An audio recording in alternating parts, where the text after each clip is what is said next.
ಇಲ್ಲ ನೀವು ವಾಕ್ಯ ಕೇಳಿದ್ರ ಮೂಳೆ ಗಟ್ಟಿ ಆಗಬೇಕಾ ಹಾಲು ಕುಡಿಯೋದು ನಿತ್ಯ ಅಂತ ಅಲ್ವಾ. ನಾವು ಚಿಕ್ಕವರಿದ್ದಾಗ ನಮ್ಮ ಅಪ್ಪ ಅಮ್ಮ ಹೇಳ್ತಾಯಿದ್ರು, ಸ್ಕೂಲ್ಗೆ ಹೋದರೆ ಟೀಚರ್ಸ್ ಹೇಳ್ತಾಯಿದ್ರು, ಡಾಕ್ಟರ್ಸ್ ಕೂಡ ಹೇಳ್ತಾರೆ, ಪೀಡಿಯಾಟ್ರಿಷಿಯನ್ಸ್ ಹೇಳ್ತಾರೆ, ಫಿಸಿಷಿಯನ್ಸ್ ಹೇಳ್ತಾರೆ. ನಾವು ಮೂಳೆ ಡಾಕ್ಟ್ರು, ನಾನು ಡಾಕ್ಟರ್ ಮೂಳೆ ಆರ್ಥೋಪೆಡಿಕ್ ಸರ್ಜನ್, ನಾವು ಕೂಡ ಹಾಲು ಕುಡೀರಿ ಅಂತ ಹೇಳ್ತೀವಲ್ವಾ. ಸೊ ಹಾಲು ಏನಕ್ಕೆ ಕುಡಿಬೇಕು ಅಂತ ಹೇಳ್ತಾರೆ, ಹಾಲಲ್ಲಿ ಎಷ್ಟು ಕ್ಯಾಲ್ಸಿಯಂ ಅಂಶ ಇದೆ, ಯಾವ ಯಾವ ಏಜಲ್ಲಿ ಹಾಲು ಬೇಕು, ಜೊತೆಗೆ ಹಾಲು ಕುಡಿದಿದ್ರೂ ಆಗುತ್ತಾ ಅಂತ. ಹಾಲು ಇಸ್ ಎ ಮಸ್ಟ್ ಅಂತ ಏನಿಲ್ವಲ್ಲ, ಹಾಲು ಕುಡಿದಿದ್ರೂ ಆಗುತ್ತಾ, ಹಾಲು ಬದಲು ಯಾವ ನಾವು ಬೇರೆ ಆಹಾರ ಉಪಯೋಗಿಸುವಂಥ ಪೂರ್ತಿ ವಿಡಿಯೋದ ಹೇಳ್ತಿಗಳೇ. ನಾನು ಡಾಕ್ಟರ್ ಮೂಡಿದ್ರೆ ಅಂತ ಆರ್ಥೋಪೆಡಿಕ್ ಸರ್ಜನ್. ಸಾಧಾರಣ ನಾನು ಏನಿಲ್ಲ ಅಂದ್ರೆ ನಾನು ಹೆಚ್ಚು ವಿಡಿಯೋಗಳು ಮಾಡಿದ್ದೀನಿ. ವಿಡಿಯೋನ ಲೈಕ್ ಮಾಡಿ ಮಾಡಿದೆ ಈಗಲೇ ಸಬ್ಸ್ಕ್ರೈಬ್ ಮಾಡಿ.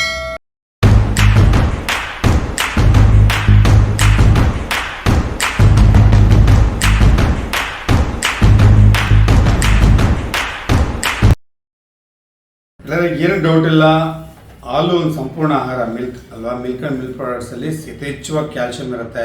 ನಿಮ್ಮ ಜೊತೆಗೆ ಬೋನ್ಸ್ಗೆ ಮಸಲ್ಸ್ಗೆ ಎಲ್ಲದು ಕ್ಯಾಲ್ಸಿಯಂ ಬೇಕೇ ಬೇಕು. ಸೊ ಯಥೇಚ್ಛವಾಗಿ ಕ್ಯಾಲ್ಸಿಯಂ ಇರುತ್ತೆ. ಸೊ ಬೇರೆ ಬೇರೆ ಮಿನರಲ್ಸ್ ಕೂಡ ಇದೆ, ವೈಟಮಿನ್ ಡಿ ಸಿಗುತ್ತೆ, ವೈಟಮಿನ್ B12 ಸ್ವಲ್ಪ ಸಿಗುತ್ತೆ.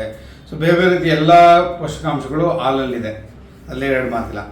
ಆದರೆ ಹಾಲು ಯಾರಿಗೆ ಬೇಕು ಯಾರಿಗೆ ಬೇಡ ಅನ್ನೋದು ಇಂಪಾರ್ಟೆಂಟ್. ನೋಡಿ, ಚಿಕ್ಕ ಮಕ್ಕಳಲ್ಲಿ ಗ್ರೋತ್ ಆಗ್ತಾ ಇರ್ತಾರೆ, ಅಲ್ಲಿ ಎದೆ ಹಾಲು ಕುಡಿತಾರೆ ಒಂದಷ್ಟು ಮಕ್ಕಳುಗಳು, ಅವ್ರಿಗೆ ಬೇಕು. ಮತ್ತು ಚಿಕ್ಕ ಮಕ್ಕಳು ಬೆಳವಣಿಗೆ ಚೆನ್ನಾಗಿ ಆಗ್ತಾ ಇರ್ತಾರೆ, ಗ್ರೋಯಿಂಗ್ ಏಜ್ ಅಂತ ಹೇಳ್ತೀವಿ, ಅವ್ರಿಗೆ ಬೇಕು.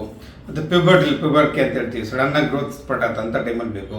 ಪ್ರೆಗ್ನೆಂಟ್ಗೆ ಅಲ್ವಾ, ಯಾರು ಬಸ್ ಇರ್ತಾರೆ ಮತ್ತು ಬಾಣಂತನ ಇರ್ತಾರೆ ಅವ್ರಿಗೆ ಬೇಕು. ಮತ್ತು ಓಲ್ಡ್ ಏಜಲ್ಲಿ ಕೂಡ ಬೇಕು.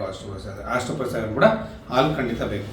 ಆದರೆ ಹಾಲು ಬೇಕೇ ಬೇಕಾ? ನಿಮ್ಗೆ ಗೊತ್ತು, ಎಷ್ಟೊಂದು ಜನ ಮನುಷ್ಯರಿರ್ಬೋದು, ಎಷ್ಟೊಂದು ಜನ ಹಾಲು ಕುಡಿತಾನೆ ಇಲ್ಲ ಅಲ್ವಾ, ಆದರೂ ಸ್ಟ್ರಾಂಗ್ ಆಗಿದ್ದಾರೆ, ಹೆಲ್ತಿ ಆಗಿದ್ದಾರೆ. ಸೊ ನಿಮ್ಗೆ ಹಾಲಲ್ಲಿ ಸಿಗುವಂತಹ ಆಹಾರ ಪದಾರ್ಥಗಳು ಅದೇನಿದೆ, ನಿಮಗೆ ಕ್ಯಾಲ್ಸಿಯಂ ಆಗಲಿ ಅವೆಲ್ಲ ಬೇರೆ ಆ ಒಂದು ಆಹಾರದಲ್ಲಿ ಸಿಕ್ಕೋದಾದರೆ ಹಾಲನ್ನ ಕುಡಿಲೇಬೇಕು ಅಂತ ಏನು ರೂಲ್ಸ್ ಇಲ್ಲ. ಕೆಲವರಿಗೆ ಕೇಸಿನ್ ಇಂಟಾಲರೆನ್ಸ್ ಒಂದು ಕಂಡೀಷನ್ ಇದೆ. ಆ ಒಂದು ಕೇಸಿನ್ ಅಂತ ಒಂದಿರುತ್ತೆ ಹಾಲಲ್ಲಿ, ಅದು ಇಂಟಾಲರೆನ್ಸ್, ಲ್ಯಾಕ್ಟೋಸ್ ಇಂಟಾಲರೆನ್ಸ್ ಅಂತ ಹೇಳ್ತೀವಿ. ಸೊ ಲ್ಯಾಕ್ಟೋಸ್ ಇಂಟಾಲರೆನ್ಸ್ ಇರೋರಿಗೆ ಕೂಡ ನಿಮಗೆ ಹಾಲು ಕುಡಿದ್ರೆ ಸರಿ ಹೋಗಲ್ಲ. ಅವ್ರಿಗೆ ಅಬ್ಬಳಿಕೆ ಆಗುವಂಥದ್ದು, ಬೇದಿ ಆಗುವಂಥದ್ದು, ಹೊಟ್ಟೆ ನೋವುವಂಥದ್ದು, ಗ್ಯಾಸ್ಟ್ರಿಕ್ಸ್ ಆ ಥರ ಎಲ್ಲ ಆಗೋ ಚಾನ್ಸ್ ಇರುತ್ತೆ. ಸೊ ಹಾಗೆ ಯಾರಿಗೆ ಲ್ಯಾಕ್ಟೋಸ್ ಇಂಟಾಲರೆನ್ಸ್ ಅವರು ಕೂಡ ಹಾಲನ್ನು ಬಳಸೋಕ್ಕೆ ಆಗಲ್ಲ, ಬಳಸಬಾರ್ದು ಕೂಡ. ಸೊ ಹಾಲನ್ನ ಕುಡಿಲೇಬೇಕಂದ್ರೆ ಅದಕ್ಕೆ ಯಾಕೆ ಅಂದರೆ ಹಾಲು ಬದಲು ಬೇರೆ ಏನು ಉಪಯೋಗಿಸ್ಬೋದು ನಾನು ವಿಡಿಯೋದಲ್ಲಿ ಹೇಳ್ತೀನಿ ಗೆಳೆಯರೆ, ಮರದೇ ಪೂರ್ತಿ ವಿಡಿಯೋ. ಸೊ ಗೆಳೆಯರೆ, ನನಗೆ ಏನಕ್ಕಪ್ಪ ಹಾಲು ಬೇಕೇ ಬೇಕು, ಅವಶ್ಯಕತೆ ಇಲ್ಲ ಅಷ್ಟೊಂದು ಅಂತ ಹೇಳಿದೆ ಅಂದರೆ, ನಿಮ್ಗೇನು ಹಾಲಲ್ಲಿ ಯಥೇಚ್ಛವಾಗಿ ಕ್ಯಾಲ್ಸಿಯಂ ಸಿಗುತ್ತೆ. ಕ್ಯಾಲ್ಸಿಯಂ ಬೇರೆ ಯಾವ ಆಹಾರ ಪದಾರ್ಥ ಇದೆ ಅಂತ ನೋಡ್ಕೊಂಡ್ರೆ ಆಯ್ತದ. ನಾನು ಯಾವಾಗ ಹೇಳ್ತೀನಿ, ragi is the richest source of calcium ಅಂತ.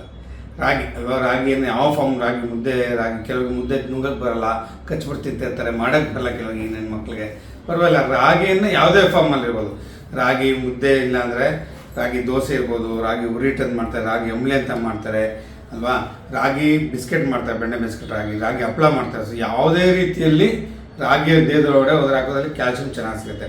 ಮತ್ತು ಆಲ್ಮಂಡ್ ಅಂತ ಹೇಳ್ತೀವಿ, ಆಲ್ಮಂಡ್ ಅಂದರೆ ಬಾದಾಮಿಯಲ್ಲೂ ಕೂಡ ನಿಮಗೆ ಸಾಕಷ್ಟು ಕ್ಯಾಲ್ಸಿಯಂ ಸಿಗುತ್ತೆ. ಮತ್ತು ಎಳ್ಳು ಅಲ್ವಾ, ನೀವು ಎಳ್ಳು ಸಂಕ್ರಾಂತಿ ಎಳ್ಳು ಬೇಕಲ್ಲ, ಎಳ್ಳಲ್ಲೂ ಕೂಡ ಸಾಕಷ್ಟು ಕ್ಯಾಲ್ಸಿಯಂ ಸಿಗುತ್ತೆ. ಸೊ ಕ್ಯಾಲ್ಸಿಯಂ ಹೆಚ್ಚುವಂಥ ಫುಡ್ನ ಈ ರೀತಿ ತೊಗೊಂಡಾಗ ನಿಮಗೆ ಹಾಲು ತೊಗೊಳ್ಬೇಕು ಅಂತ ಅವಶ್ಯಕತೆ ಇಲ್ಲ ಗೆಳೆಯರೆ. ಜೊತೆಗೆ ನಾನು ಹೇಳಿದಂಗೆ ಟೋಫು ಆ್ಯಂಡ್ ಸೋಯಾ ಮಿಲ್ಕ್ ಅಂತ ಹೇಳ್ತೀವಿ, ಸೋಯಾ ಮಿಲ್ಕಲ್ಲೂ ಕೂಡ ನಿಮಗೆ ಯಥೇಚ್ಛವಾಗಿ ಕ್ಯಾಲ್ಸಿಯಂ ಅಂಶ ಸಿಗುತ್ತೆ. ಸೊ ಕ್ಯಾಲ್ಸಿಯಂ ಅಂಶ ಸಿಗುವಂಥ ಬೇರೆ ಆಹಾರ ಪದಾರ್ಥ ತೊಗೊಂಡಾಗ ನೀವು ಹಾಲನ್ನ ಬಳಸಲೇಬೇಕು, ಹಾಲು ತೊಗೊಳ್ಳೇಬೇಕು ಅಂತ ಏನು ಕಡ್ಡಾಯ ಇಲ್ಲ. ಏನಪ್ಪ, ನಿಮ್ಮ ದೇಹಕ್ಕೆ ಕ್ಯಾಲ್ಸಿಯಂ ರಿಚ್ ಫುಡ್ ಇರುವಂಥ ಆಹಾರ ಪದಾರ್ಥ ಬೇಕು.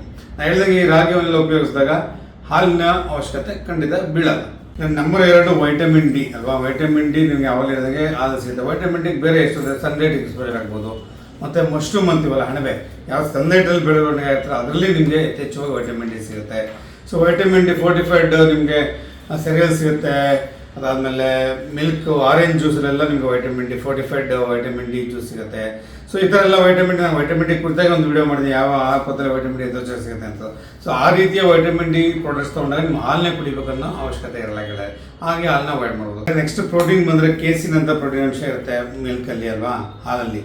ಸೊ ಪ್ರೋಟೀನ್ಗೆ ನಮ್ಗೆ ಯಥೇಚ್ಛವಾಗಿ ಬೇಕಾದಷ್ಟು ಅನಿಮಲ್ ಸೋರ್ಸ್ ಇದೆ, ಚಿಕನ್ ಇರ್ಬೋದು, ಮಟನ್ ಇರ್ಬೋದು, ಎಗ್ ಇರ್ಬೋದಲ್ಲಿ ಸಿಕ್ಕಾಪಟ್ಟು ಪ್ರೋಟೀನ್ ಸಿಕ್ಕೇ ಸಿಗುತ್ತೆ, ಹಾಲೇ ಕುಡಿಬೇಕಂತಿಲ್ಲ. ಜೊತೆಗೆ ವೆಜಿಟೇರಿಯನ್ಸ್ ಬಂದರೆ ಎಲ್ಲ ರೀತಿಯ ಬೇಳೆಗಳು, ಕಾಳುಗಳಲ್ವ, ನಿಮ್ಮ ತೊಗರಿ ಬೇಳೆ ಇರ್ಬೋದು, ಉದ್ದಿನ ಬೇಳೆ ಇರ್ಬೋದು, ಕಡಲೆ ಬೇಳೆ ಇರ್ಬೋದು, ಬಟಾಣಿ ಇರ್ಬೋದು, ಪಲ್ಸಸ್ ಅಂತೀವಿ, ಪಲ್ಸಸ್ ಅಂಡ್ ಲೆಗ್ಯೂಮ್ಸ್, ಇವೆಲ್ಲವೂ ಯಥೇಚ್ಛವಾಗಿ ನಿಮಗೆ ಪ್ರೋಟೀನ್ ಸಿಕ್ಕೇ ಸಿಗುತ್ತೆ. ಹಾಗಾಗಿ ಪ್ರೋಟೀನು ಕೂಡ ನೀವು ಮಿಲ್ಕ್ ಮೇಲೆ ಡಿಪೆಂಡ್ ಆಗೋ ಅವಶ್ಯಕತೆ ಇಲ್ಲ. ಸೊ ಪ್ರೋಟೀನ್ ಡಿಪೆಂಡ್ ಆಗೋ ಅವಶ್ಯಕತೆ ಇಲ್ಲ, ವೈಟಮಿನ್ ಡಿ ಬೇಕಿಲ್ಲ, ಕ್ಯಾಲ್ಸಿಯಂ ಬೇಕಿಲ್ಲ, ಹಾಗೆ ಮತ್ತೇನು ಬೇಕೋ ಅಲ್ಲಿ ಯೋಚನೆ ಮಾಡಿ ಅಲ್ವಾ. ಗೆಳೆಯರೆ, ನೋಡಿದ್ರಲ್ಲ, ಹಾಲು ಅದರಲ್ಲಿ ಎರಡು ಮಾತಿಲ್ಲ, ಒಳ್ಳೆ ಆಹಾರ ಪದಾರ್ಥ. Milk is very much needed for the growing children, pregnant, ಮತ್ತು ಯಾರಿಗೆ ಲ್ಯಾಕ್ಟೇಟಿಂಗ್ ವುಮನ್ ಇರ್ತಾರೆ, ಬಸ್ರಿ ಮತ್ತು ಬಾಣಂತಿಯರಿಗೆ ಅಲ್ವಾ. ಸೊ ಹಾಗೆ ಎಡಲ್ಟ್ಸ್ಗೆ ಸಪೋಸ್ ನನ್ನ ಏಜ್ಗೆ ಹಾಲು ಕುಡಿದ್ರೆ ಒಳ್ಳೆಯದು, ಕುಡಿಲಿಲ್ಲ ಅಂದರೆ ನೀವು ಬೇಜಾರು ಮಾಡ್ಕೋవచ్చు. ಯಾಕೆಂತಂದರೆ ಯಾಕೆ ನೀವು ಈ ವಿಷಯ ಪದೇ ಪದೇ ಒತ್ತಿ ಹೇಳ್ತಾ ಏನಂದರೆ ಮಿಲ್ಕ್ ಕುಡಿದ್ರೆ ಕೂಡ ಹೆಲ್ತಿ ಆಗಿದ್ದಾರೆ, ಬೋನ್ ಸ್ಟ್ರಾಂಗ್ ಆಗಿದೆ, ಮಸಲ್ ಸ್ಟ್ರಾಂಗ್ ಆಗಿದೆ, ಹೆಲ್ತಿ ಆಗಿದ್ದಾರೆ. ಸೊ ಅರ್ಥ ಏನಪ್ಪ ಅಂದರೆ ಹಾಲಲ್ಲಿ ಏನು ಪೋಷಕಾಂಶಗಳು ಸಿಗುತ್ತಲ್ಲ, ಪ್ರೋಟೀನು, ವೈಟಮಿನ್ ಡಿ ಅವೆಲ್ಲ ನಮಗೆ ಬೇರೆ ಈ ರೂಪದಲ್ಲೂ ಸಿಗುತ್ತೆ. ಸೊ ಒಳ್ಳೆ ಹೆಲ್ತ್ಗೆ ಹಾಲು ಅವಶ್ಯಕತೆ ಇದೆ. ಬಟ್ ಹಾಲು ಅವಶ್ಯಕತೆ ಇಲ್ದರೆ ಹಾಲು ತೊಗೊಳಿದ್ರೆ ಹೆಲ್ತಿ ಆಗಿರಲ್ಲ ಅನ್ನೋ ಅವಶ್ಯಕತೆ ಇಲ್ಲ. ಎಷ್ಟೋ ಜನ ನಿಮ್ಗೆ ನೋಡಿರ್ಬೋದು, ಅಜ್ಜ ಅಜ್ಜಿರಾಗಲಿ ಅಥವಾ ಅಪ್ಪ ಅಮ್ಮನಲ್ಲಿ ಮಕ್ಕಳೆಲ್ಲ ಬೈತಿದ್ದೀನಿ ಹಾಲು ಕುಡಿಲ್ಲ ಅಂದರೆ ಆರೋಗ್ಯ ಹಾಳಾಗುತ್ತೆ, ಹಾಲು ಕುಡಿಲ್ಲ ಬೋನ್ಸಿಂಗ್ ಸ್ಟ್ರಾಂಗ್ ಆಗುತ್ತೆ, ಹಾಲು ಕುಡಿಲ್ಲ ಅಂದ್ರೆ ಬೆಳವಣಿಗೆ ಸರಿ ಹೋಗಲ್ಲ, ಹಾಲು ಕುಡಿಬೇಕು ಕಂಪಲ್ಸರಿ ಅಂತ ಮೂಗಿಡ್ದುಬಿಟ್ಟು ಕುಡಿಸ್ತಾ ಇರ್ತಾರೆ ಹಾಲನ್ನ. ಕೆಲವ್ರಿಗೆ ಇಷ್ಟ ಇರಲ್ಲ ಅಲ್ವಾ. ಸೊ ಆ ರೀತಿಯಾಗ ಏನು ತೊಂದರೆ ಇಲ್ಲ, ಇಷ್ಟಪಟ್ಟು ಕುಡಿಲಿಲ್ಲ ಅಂದರೆ ಏನು ತೊಂದರೆ ಇಲ್ಲ. ಹಾಲು ಸಿಗುವಂಥ ಪೋಷಕಾಂಶಗಳನ್ನ ಹೇಳಿದ ರೀತಿ ಎಲ್ಲ ರೀತಿ ಸಿಗೋದ್ರಿಂದ ಹಾಲನ್ನ ತೊಗೊಳ್ಳೇಬೇಕು ಅಂತ ಏನು ರೂಲ್ಸ್ ಇಲ್ಲ. ಹಾಲಿಂದ ಕೂಡ ನೀವು ಆರೋಗ್ಯವಾಗಿರ್ಬೋದು. ಸೊ ಹಾಗಾಗಿ ಹಾಲನ್ನ ಕುಡಿದ್ರೆ ಒಳ್ಳೆಯದು, ಕುಡಿದೋದ್ರೂ ಬೇರೆ ರೀತಿ ಆಹಾರ ಪದ್ಧತಿ ಉಪಯೋಗಿಸ್ಕೊಳ್ಳಿ. ಸೊ ನೀವು ಹೆಲ್ತಿಯಾಗಿ ಬೋನ್ಸು, ಜಾಯಿಂಟ್ಸ್ ಎಲ್ಲ ಸ್ಟ್ರಾಂಗ್ ಆಗಿರುತ್ತೆ ನೋಡ್ಬೋದು ಗೆಳೆಯರೆ. ಸೊ ಈ ವಿಡಿಯೋ ನೋಡೋದಕ್ಕೆ ಧನ್ಯವಾದಗಳು. ಮನೆಯದೇ ಈ ವಿಡಿಯೋನ ಯಾರಿಗೆ ಮನೆಯಲ್ಲಿ ಹಾಲು ಕುಡಿಯಲೇಬೇಕು ಅಂತ ಫೋರ್ಸ್ ಮಾಡ್ತಿದ್ರು ಅವ್ರಿಗೂ ಹಾಲಿನ ಇಂಪಾರ್ಟೆನ್ಸು ಹೇಳ್ತೀನಿ. ಎರಡಕ್ಕೂ ಅನುಕೂಲ ಆಗುತ್ತೆ. ಇದನ್ನು ಲೈಕ್ ಮಾಡಿ, ಶೇರ್ ಮಾಡಿ, ಮರೆಯದೇ ಈಗಲೇ ಸಬ್ಸ್ಕ್ರೈಬ್ ಮಾಡಿ.